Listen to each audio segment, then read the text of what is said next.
Okay. A couple of items for all of you at the top. As the country recovers from this once-in-a-century pandemic and economic crisis, the private businesses that make up our supply chains and get goods to businesses and the American people have struggled to keep up. We've talked about this a fair amount in this briefing room.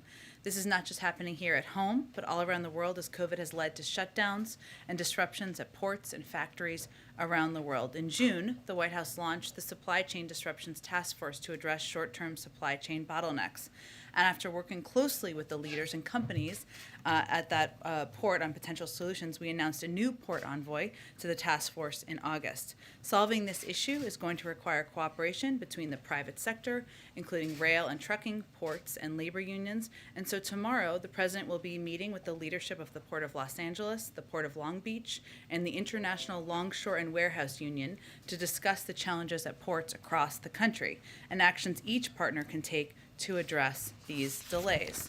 The administration will also hold a roundtable tomorrow with private sector companies, including Walmart, UPS, Home Depot, to discuss how the largest cargo owners and shipping companies can address congestion in the transportation and logistics supply chain. We'll also have a briefing later this evening with all of you and people who are not in this room right now to give you more details on any announcements for tomorrow.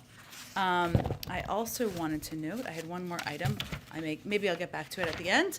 It's also Jenny Leonard's birthday, so we'll just note that. Happy birthday to Jenny. There's going to be a bilateral meeting with the President of Kenya later this week. I'll get you more details after the briefing. Go ahead. Thanks, Jen. And it's remote, obviously. Go ahead. Is the administration going to sue Texas over the opposing the order for the vaccine mandates, and is there a risk that the OSHA efforts essentially get tied up in litigation rather than having the immediate effect? Well, Josh, these requirements are promulgated by federal law. So when the president announced his vaccine mandates for businesses, that, of course, we're waiting on OSHA regulations for as a next step, that was pursuant to federal law and the implementation of federal law because it's an executive order. So our intention is to implement and continue to work to implement these requirements across the country, including in the states where there are attempts to oppose them. I will say, since you gave me the opportunity, Governor Abbott's executive order banning mandates, and I would also note announcement by Governor DeSantis this morning, essentially banning the implementation of mandates, fit a familiar pattern that we've seen of putting politics ahead of public health. Over 700,000 American lives have been lost due to COVID-19, including more than 56,000 in Florida and over 68,000 in Texas. And every leader should be focused on supporting efforts to save lives and end the pandemic. Why would you be taking steps that prevent the saving of lives, that make it more difficult to save lives across the country or in any state? And I would also note that vaccine requirements have been standard in both the Lone Star State, Texas, in case you're not familiar, and the Sunshine State, Florida, in schools for decades, whether polio, measles, mumps, rubella, the chickenpox. There are vaccine requirements that have been implemented for decades in these states.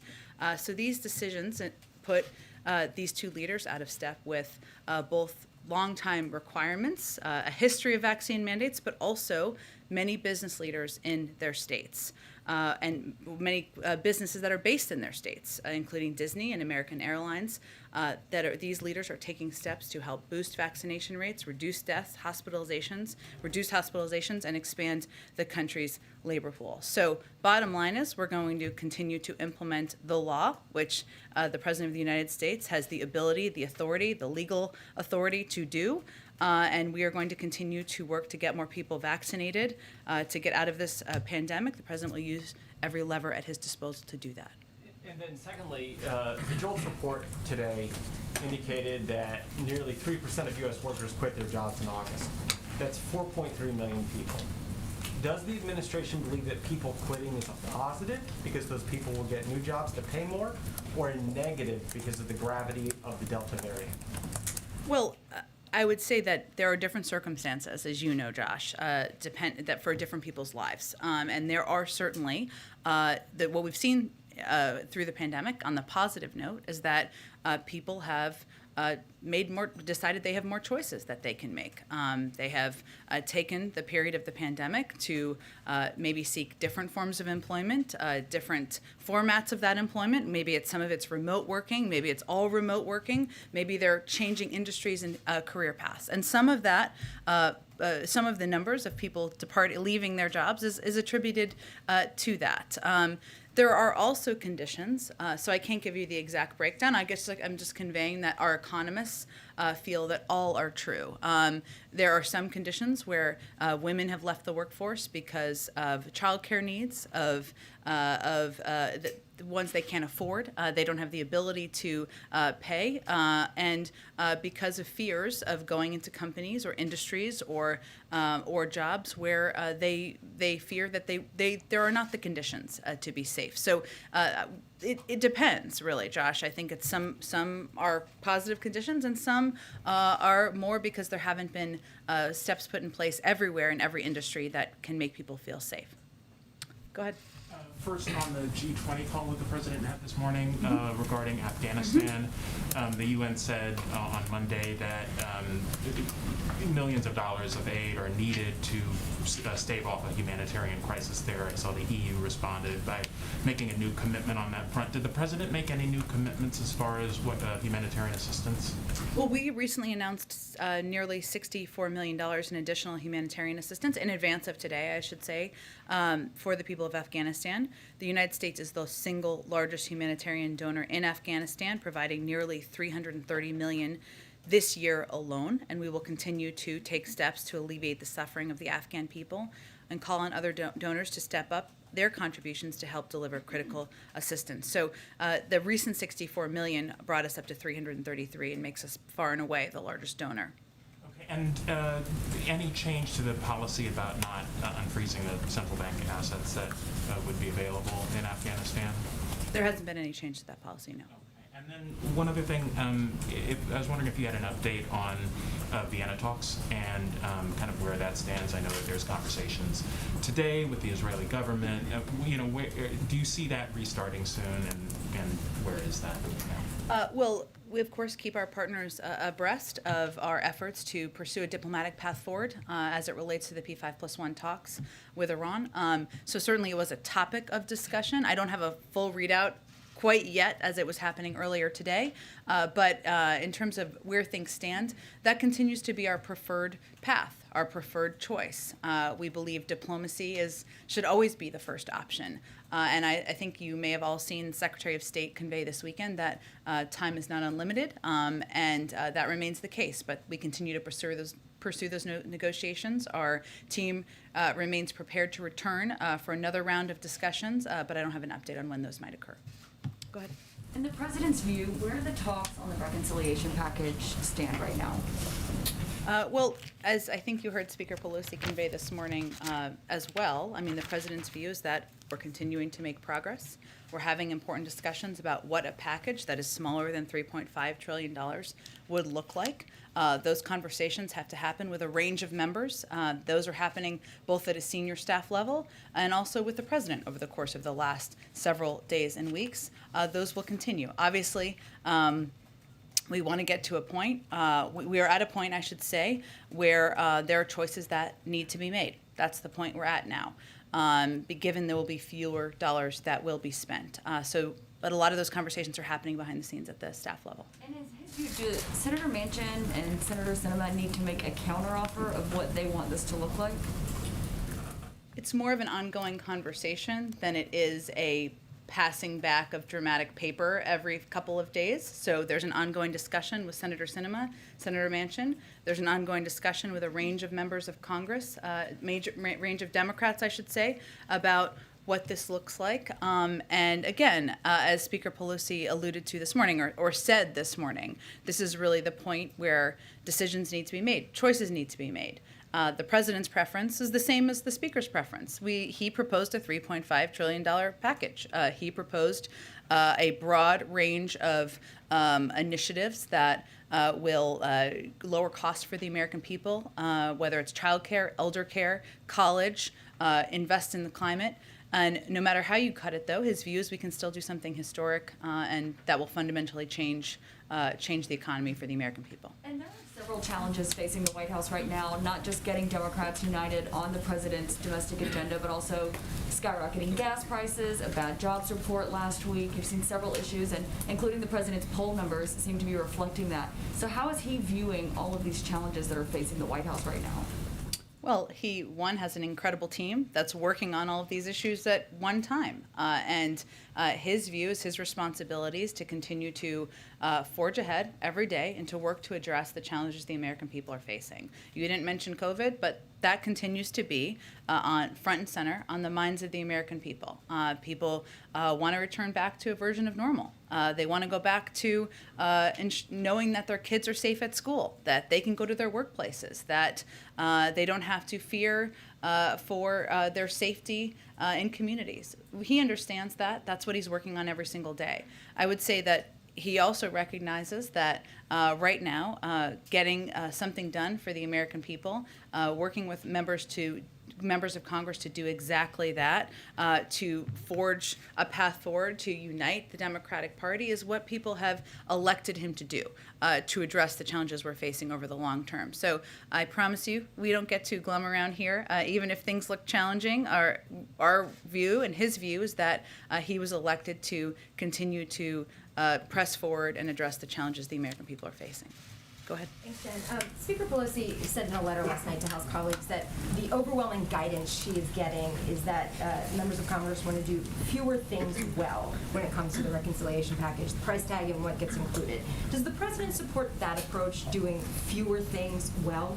Well, she also gave a full press conference this morning where she addressed this, so I would point you to that. And what she said in that press conference was, if there are fewer dollars to be spent, there are choices that need to be made. And the president agrees. And that's fundamentally true, of course. If it's smaller than $3.5 trillion, which we know it will be, then there are choices that need to be made. But the president's view is that a bill that doesn't pass means nothing changes, and the challenges we're facing are too urgent to do nothing. So that's why at this point, what we have to do is work with a range of members who have a range of views about what should be included in a package, what is a priority to them, so that we can make some fundamental changes. We are focused on the impact, and that's what we're keeping our eye on. Is the White House concerned that with the House and Senate on recess right now, that talks will stall without having lawmakers in Washington? The good news is there are phones, and we are quite used to Zoom conference calls this day and age, and those have continued through the course of weekends, through the course of nights, even as members have been away, and we anticipate those will continue at full speed over the coming days. Just one more if I can, going back to Texas. What is the president's message to businesses in Texas? You mentioned several of them who are based there. Yeah. When it comes to what the federal guidance is now, and now with the state executive order, what would the president say to those companies as they're determining what they should be doing right now for their vaccine mandates?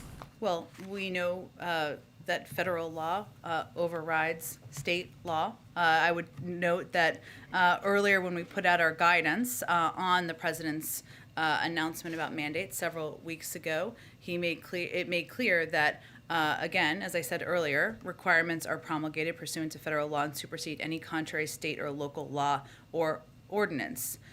Additionally, nothing in this guidance excuses noncompliance with any applicable state law or municipal ordinance. We put out guidance several weeks ago conveying that clearly. But fundamentally, beyond the legal aspect, which is unquestionable in our view, the question for any business leader is, what do you want to do to save more lives in your companies? How are you going to create a workforce where people feel safe to go into their workplaces?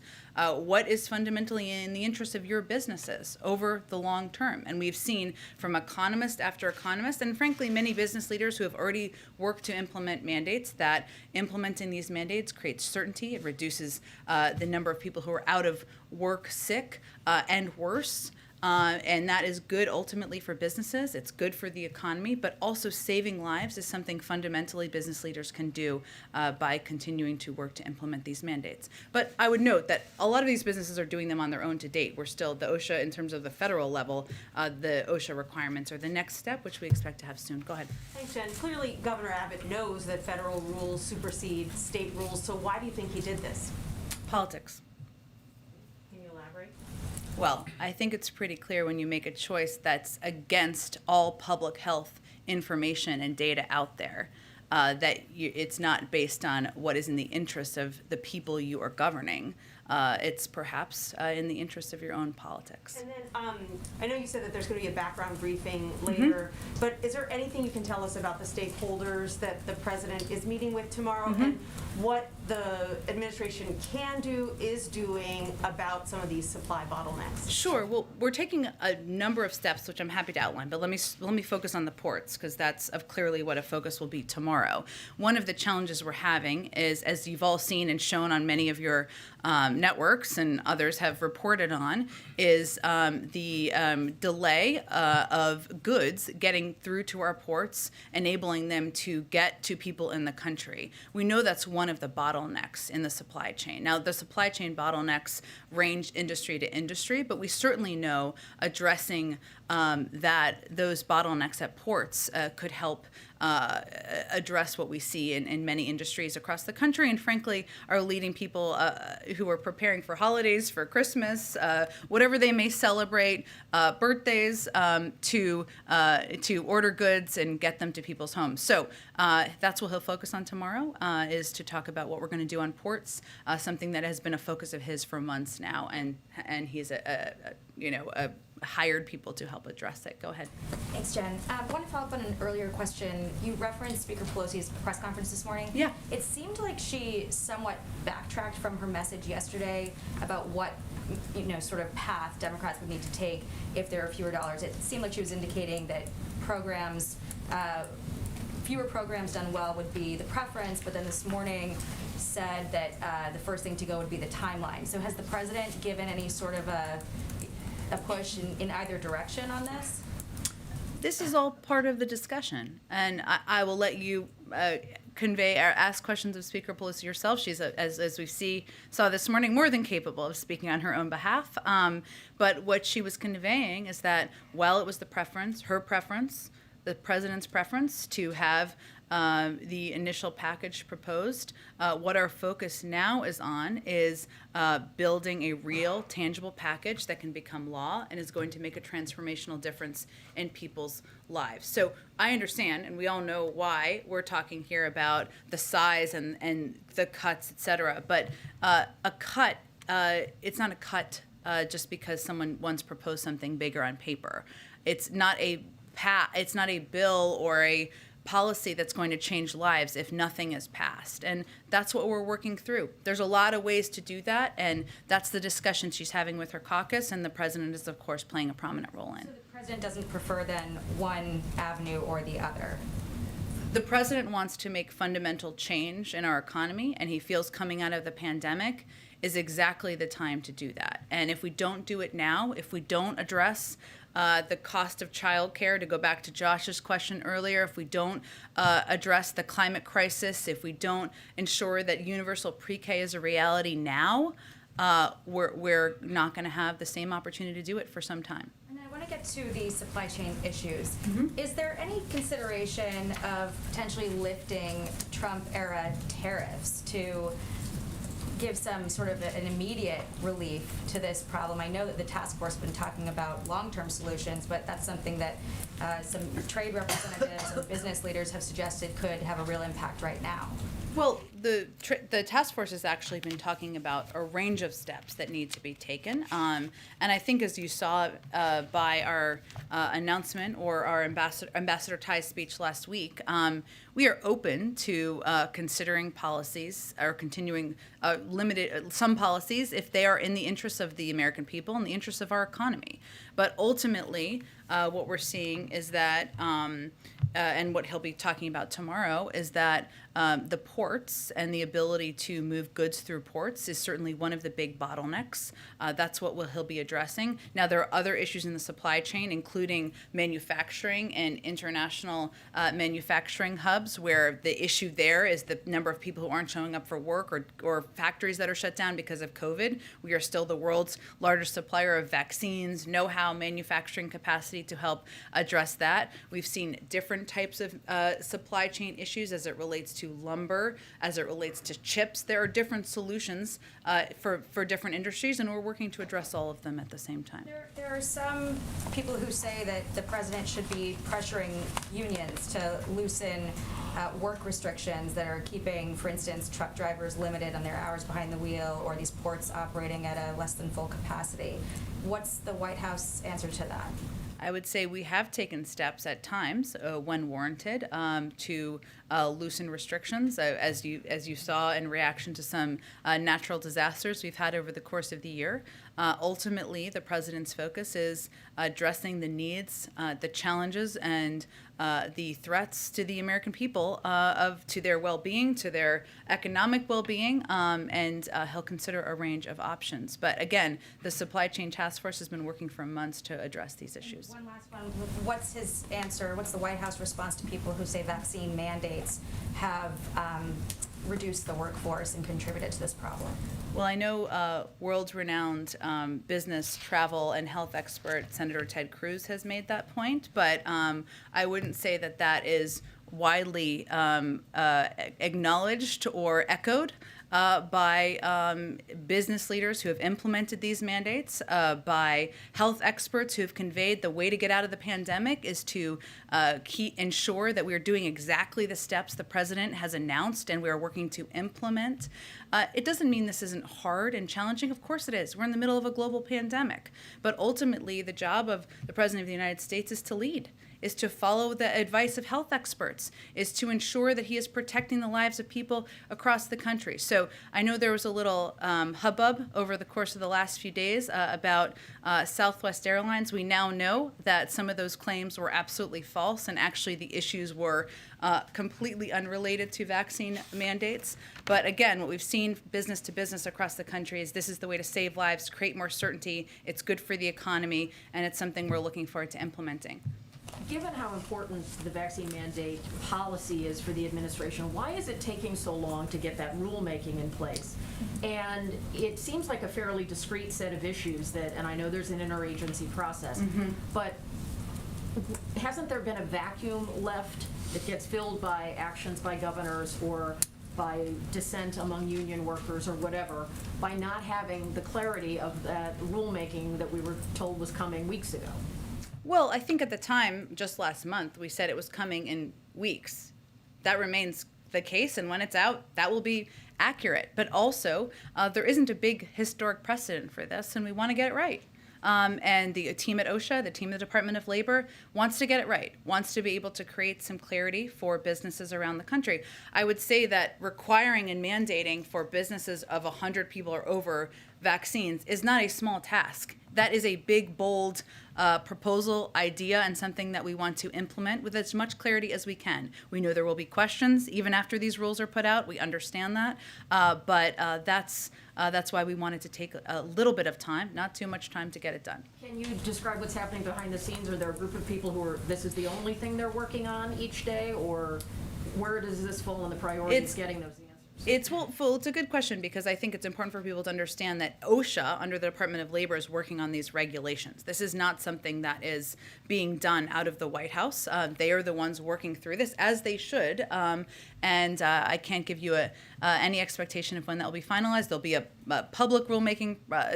They'll be made public so everybody can see them. There'll be a comment period, as there always are for regulations. The president has a long relationship with labor unions of various types, and in that community, whether they're professional athletes in a labor union or law enforcement, there are some people who are speaking out against the vaccine mandates, and one of the things they're saying is it should be a part of collective bargaining. How does the president view that when it comes to these requirements? Look, as you know, the president is a huge supporter throughout his lifetime in public office for labor unions, the roles they play, for collective bargaining, for the role they play in standing up for workers' rights. I would note, though, we're in the middle of a pandemic here, and what we're trying to do is we're trying to save more lives without delay. Understanding there is a process for rulemaking, as there should be, but we're working to implement these as quickly as we can so that businesses can have certainty, so that workers can have certainty, so that people can return to the workplace who are fearful, so that we can work to return to a period of closer to normal. So he always welcomes the input, the views of labor unions, and certainly has heard their concerns in this regard. But I think it's also important to remember we're in the middle of a pandemic. Go ahead. 2 questions on diplomacy. On the G20 call this morning, it was reported that neither Vladimir Putin nor Xi Jinping were on the call. Was the president disappointed by that, and does he feel it was a fruitful meeting without them? It was a meeting organized by the Italians, so I would certainly point you to them for confirmation of who may or may not have attended. But I would note that it is still fruitful, of course, to have an opportunity, or this is how the president views it, to discuss the efforts to work together on counterterrorism work, including against threats from ISIS-K, to ensure safe passage for those foreign nationals and Afghan partners with documentation seeking to depart Afghanistan.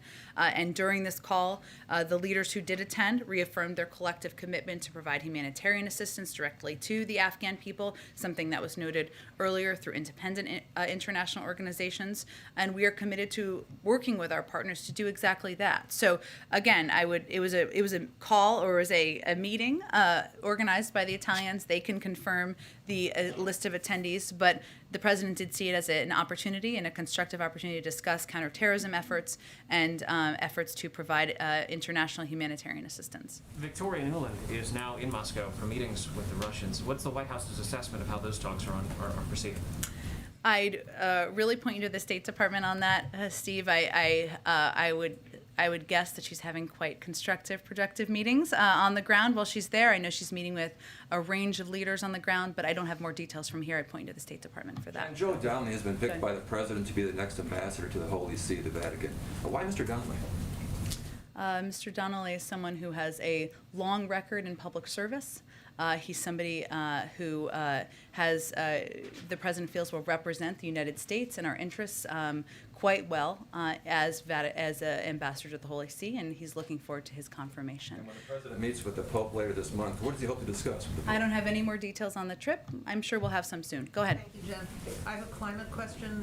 What is the minimum that the president wants Congress to do or give him before he goes to these important international climate meetings? And if they can't pass Build Back Better by the time he has to go, does going to these meetings empty-handed undermine U.S. leadership on climate? Well, I would say first, I don't have a new deadline to convey from here. What is clear, but what you're asking about, I think, is how the international community will react to what's happening domestically, just to kind of break down the question. What I think is very clear to the international community, and they can all speak for themselves too, is that President Biden came into office absolutely committed to regaining America's seat at the table in international diplomacy, including in climate. One of the first steps he took was to rejoin the Paris Climate Agreement. He has taken steps that he could take of his own accord here, working with car companies and auto manufacturers to ensure we are reducing greenhouse gas emissions even without congressional action. And he has proposed a bold, ambitious climate agenda here in the United States that he's working to move through Congress. So his commitment to these issues, his dedication to taking action here domestically so that the United States can be a leader internationally should be unquestionable on the international stage, and I think that's the message he'll convey, regardless of where the package stands. Even if he doesn't get it? We intend to get it, but I'm not going to set a new timeline. Go ahead. Sure. The White House announced that Joe Biden's headed to Virginia to campaign for Terry McAuliffe.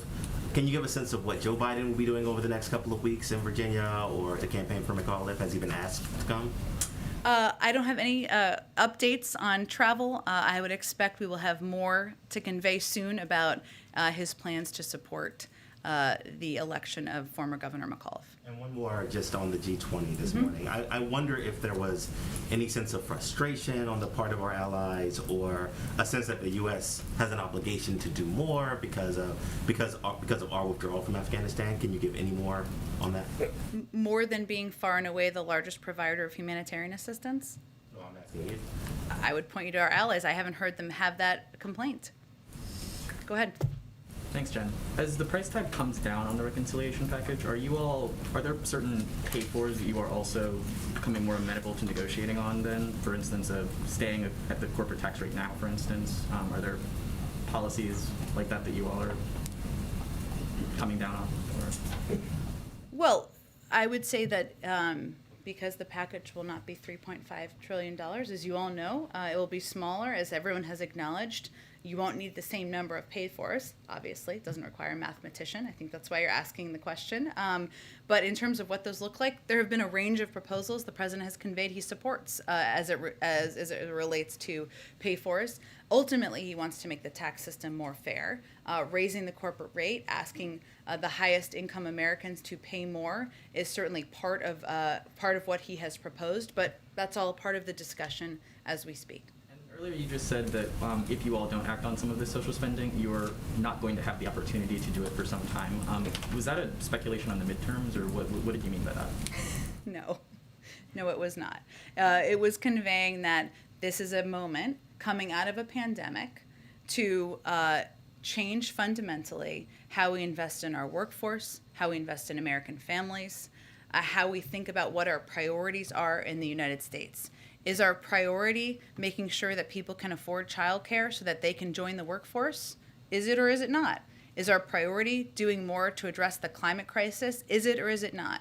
And coming out of a pandemic is exactly a moment to do that. It was not a political assessment. It was more about the moment we're coming out of now. Go ahead. Hi. So it's been 6 weeks since the drone strike in Kabul, and the administration said that they would consider giving compensation to the family who lost people. The LA Times reported today that no one has reached out to them. Can you say why? It's really under the purview of the Department of Defense. I would point you to them. I'm happy to check with them too and see if there's an update. Go ahead. Boston Marathon bomber Johar Tsarnaev's case is before the Supreme Court this week, and the Justice Department is seeking to reinstate the death penalty in his case. Does the president support that approach, and if so, how does that square with the current federal death penalty moratorium and his campaign promise to try to outright eliminate the death penalty at the federal level? I don't have anything more on this case. I'm happy to talk to the president and see if there's more we can convey. I'd really point you to the Department of Justice. Go ahead. Is the White House considering any options outside of Congress before December to deal with the debt limit, such as invoking the 14th Amendment? We had, as had been reported, there had been a look at a range of options that had been, and the decision or evaluation had been made that there was not a viable option beyond working through Congress. That has not changed. So that will continue to be our focus. We will work, of course, with Leader Schumer, with Speaker Pelosi about what the path forward looks like. The good news is that last week we saw that we could pass raise the debt limit through regular order. That could happen in a bipartisan manner, something that's happened 80 times prior to last week, but that is what we plan on pursuing. Just a quick follow-up, because Pelosi said today that she thinks a bill that would change the debt ceiling process by giving power to Treasury to lift it has, quote, has merit. So does the administration think that Congress should pursue a bill like that? Well, we have just a couple of weeks left before we need to raise the debt limit. So that's what our focus is on now. There's plenty of time after that to have a discussion about what it looks like moving forward. There's no question that we don't want it to be a political football any more in the future. But right now we're focused on working with Congress to raise the debt limit. Go ahead, Jenny. Thanks. On inflation and the supply chain disruptions that you just mentioned, Federal Reserve official Raphael Bostic said today that inflation may not be transitory and that it's becoming increasingly clear, this is a quote, that the future of this episode that has animated price pressures will not be brief, and by this definition, the forces are not transitory. Does the White House still believe that inflation is a transitory problem? Well, I know the Federal Reserve I understand he's a representative of the Federal Reserve, though, and it is under their purview. But they do have regular updates on predictions of inflation and what it looks like in the coming year. I don't think they have revised that unless you tell me otherwise officially. The OECD has also predicted that it would come down in the next year. But bottom line is our focus is on preventing inflationary pressures from being an issue in the future. And that's why the president is committed to moving forward with his Build Back Better agenda, with his bipartisan infrastructure plan, investments and proposals that outside economists have said will help address this over the long term. And then one more, do you have any update for us on President Biden's meeting with President Xi of China? I don't have any update at this point. It's just something that we're working through and in discussions about at a staff level. Go ahead. The Minister of Israel showed concern about that to Jack Sullivan, National Security Advisor, that Iran is getting closer and closer to obtain a nuclear weapon. Do you think that President Biden will discuss a military operation on the table if Iran did not follow through with the negotiation with your diplomatic that is taking place in Geneva? Well, our objective continues to be moving forward on a diplomatic path. And there's no question that we're in the position we're in now because the prior administration pulled out of the Iran nuclear deal, taking away that visibility into what their capacity, what their capabilities were. But our focus is on working to see if we can return to another round of talks in Vienna. Beyond that, I'm not going to get into a hypothetical. What is the take, sorry, quick question. What is the take of the White House on the Iraqi election? There's a lot of changes. Some pro-Iran groups are saying that this is not a fair election. So what is the take of the White House? Sure.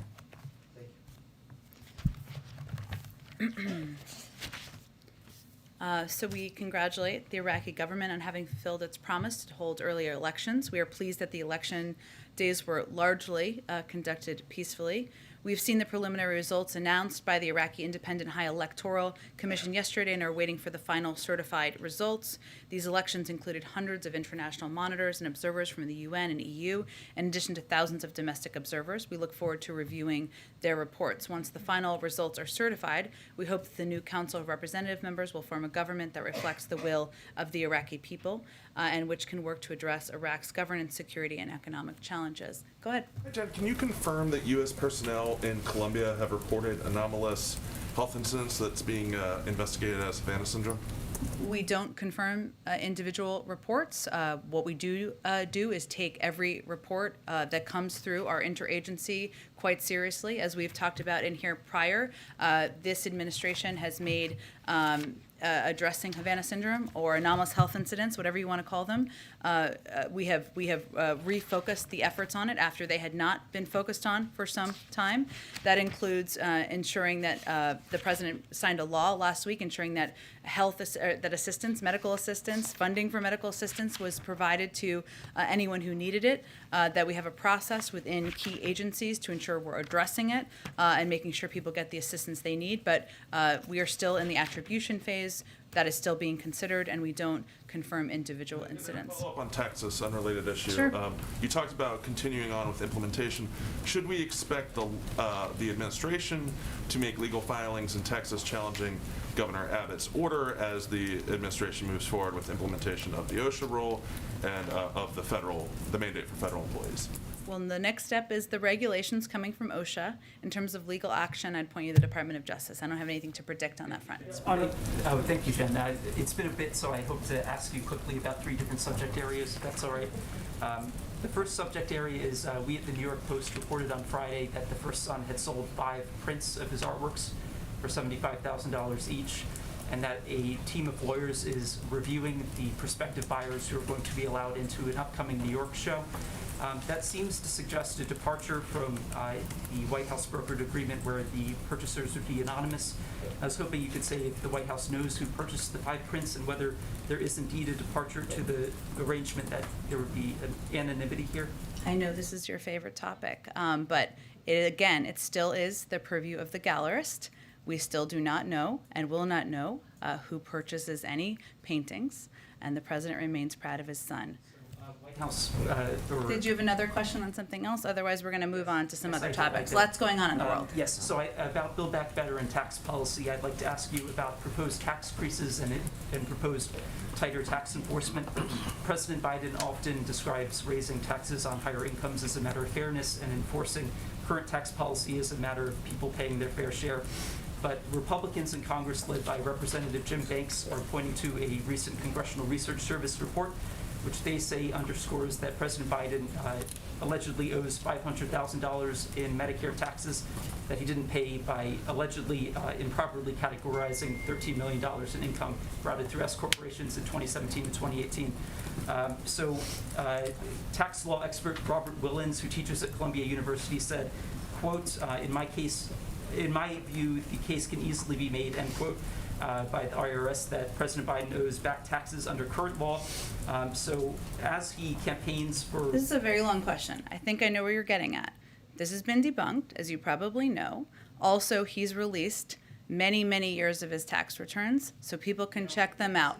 Okay, go ahead, George. Go ahead. Go ahead. I think we're going to move on to some more topics. Go ahead, George. I wanted to follow on your answer about the challenges, specifically the calendar. There are 50 days between now and December 3rd. I was like, is there a calendar up here? Okay. I was surprised. I was like thrilled to hear it, but go ahead. In your head. There are 50 days between now and December 3rd. You lose a week to foreign travel. Yeah. You lose a week to Thanksgiving. That's not a lot of time for funding government, raising the debt limit in your two bills. Can you talk for a second about the time pressure and the calendar challenge of getting this done? Sure. Well, George, I think it's going to be quite a busy week after Thanksgiving. So everybody get ready, get your rest during that period of time. Look, I think Congress can get things done quickly and rapidly. Often they do it under time pressure. We certainly understand that. You are right that time is not unlimited, and we want to move not just, of course, keeping the government open and funding the government as we should, but also raising the debt limit and also getting the president's agenda moved forward and across the finish line. And so that is going to require a lot between now and the end of the year. We recognize the challenge of timing. That's why there's so much work happening behind the scenes. Even when Congress isn't in session, there's calls, there's video conferences, and we're constantly working here to move all of these parts of the agenda forward. There are some things that could happen quickly. Congress could just vote to raise the debt limit, an up or down vote would just be really quick. That's possible. Same on funding the government. All of that can happen. And then we can move forward on key components of the president's agenda that will fundamentally change the economy and make the lives of so many people in this country better. Yamiche, go ahead. Hi, thanks, Jen. First question is, what role does President Biden see for himself in helping Democrats figure out what to take out of the bill? I understand that you don't want to say whether or not he agrees with Nancy Pelosi, House Speaker Nancy Pelosi, saying fewer things should be done well, but I wonder, what does he want? Is he actively giving people, here's what I want to see in this bill? Does he see that as his role?